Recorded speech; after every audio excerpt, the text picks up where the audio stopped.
All right, so let's jump right in. I want you to picture the Indian subcontinent, but way back in the 6th century BCE. You know, the old world of these small, scattered tribes? Well, that's all starting to fade. And what's rising from the ashes are these huge, powerful states. We're talking about a time of massive political change, a real turning point that's going to set the stage for India's very first great empires.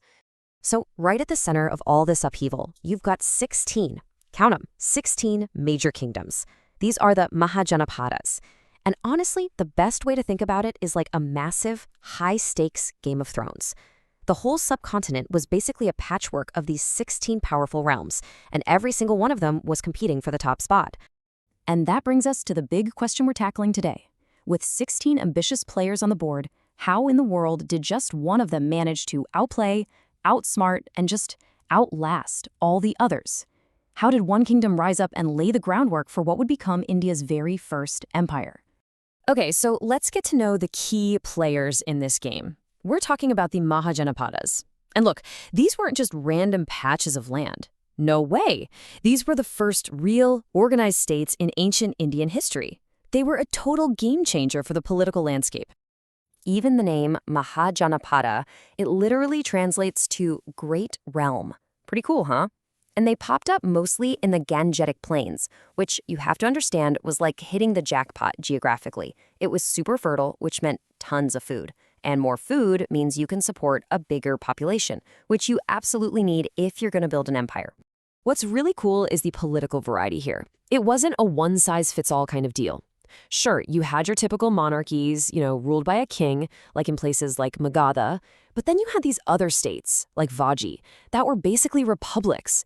They called them Gana-Sanghas, and they were run by councils. It's a fascinating look at some really early political experiments. So you've got all these different kingdoms, monarchies, republics, all competing. But out of all of them, one name starts to stand out from the pack. It's time to zoom in on the main character of our story, the kingdom of Magadha.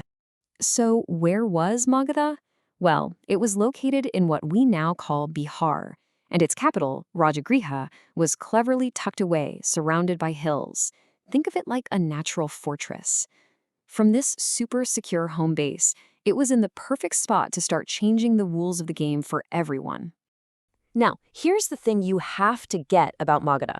Its rise to the top was no accident. It wasn't a fluke, it wasn't just good luck. It was a powerful cocktail of strategic advantages that gave it a serious edge. So let's break down that winning formula. I mean, just look at this. Magadha basically won the geographic lottery. First off, you've got that amazing soil. More food, bigger population, bigger army. Simple as that. Second, they had access to a ton of iron ore. What's that mean? Better tools and, crucially, way better weapons.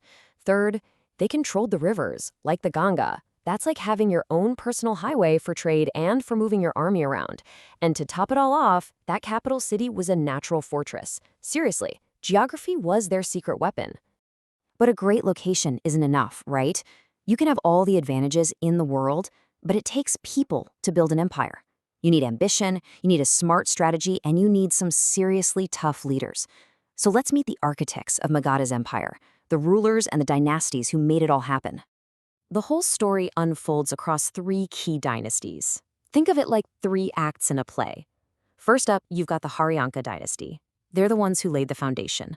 Then came the Shishunagas, and their big move was knocking out a major rival. And finally, the Nandas. They took everything that was built and consolidated it into this enormous, super wealthy kingdom, right before everything was about to change again. Okay, so our story really kicks off with a king named Bimbisara from that first dynasty, the Haryankas, and his superpower wasn't war, it was diplomacy. He was playing chess while everyone else was playing checkers. He used clever marriage alliances to build a network of powerful friends, marrying a princess from Kosala here, forging a bond with a powerful Lichavi clan there. He basically expanded his power without having to fight for it. It was brilliant. And then came his son, Ajatashatru, and let's just say he had a very different style. He basically threw his dad's playbook out the window. Forget diplomacy. It was all about conquest now. He went after the very kingdoms his father made alliances with, like Kosala and the Vaji Republic.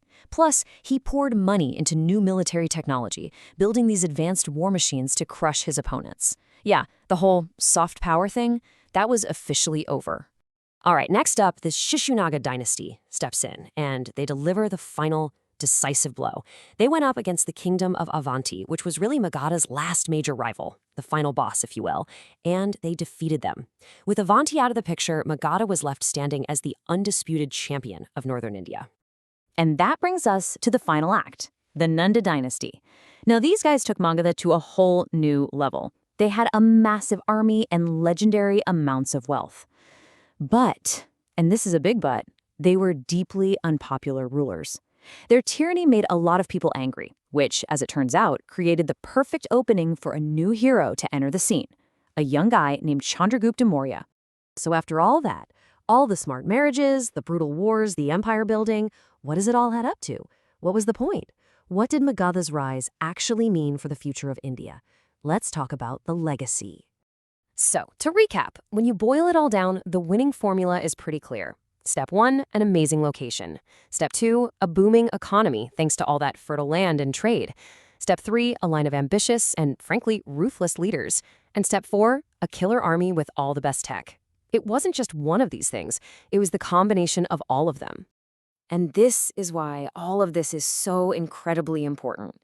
Because you have to ask yourself, what if Magadha had failed? What if they hadn't pulled it off and unified this huge area into one powerful kingdom?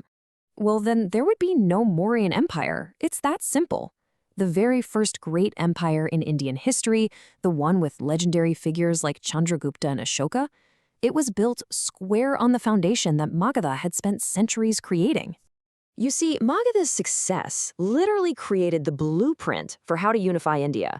It also created a huge, stable region where new ideas and new religions, especially Buddhism, could really take root and spread like wildfire.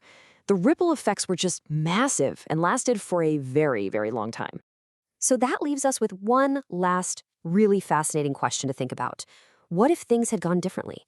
What if one of the other kingdoms had won? What if the Vajji Republic had come out on top, or the powerful kingdom of Avanti? Just imagine how different the story of India might be. It really shows you just how much hinged on Magadha's rise to power.